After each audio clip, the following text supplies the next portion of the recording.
কারণ না যদি যুক্ত হয় তখন এই জুলাই সনদ কি সংবিধানে অন্তর্ভুক্ত হবে না?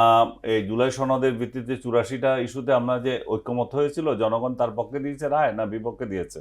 সবচেয়ে বড় কথা হচ্ছে জনগণ তো এখনো বুঝেই না যে কি না, নিয়ে আমি গণভোট একজন করবেন। ভোটার হিসেবে বলি, আমি ভোটটা দিতে গেলাম, গণভোটে অংশ নিলাম, আমার সামনে একটা আসলো, এটার পক্ষে না বিপক্ষে।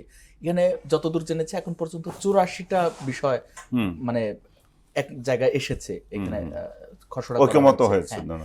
এই 84টার মধ্যে ধরা যাক আমার 20টা পছন্দ, বাকি পছন্দ না, বা 5টা পছন্দ, বাকিটা পছন্দ না, বা অধিকাংশ পছন্দ কম।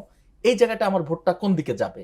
মানে সেটাই তো আমি বলছি যে এত জটিল একটা বিষয় নিয়ে ভোট হবে, এটা ওয়ান সাবজেক্ট না তো না, যে এই জিনিসটা উনি থাকবে সরকারে থাকবে না, যেগুলো আগে হয়েছিল যে শাহাবুদ্দিন সাহেব সরকারে চাকরি দিয়ে যাবে না যেতে পারবে না, জিয়াউর রহমান থাকবেন, এরশাদ থাকবেন কি থাকবেন না, এই জাতীয় তো হচ্ছে না।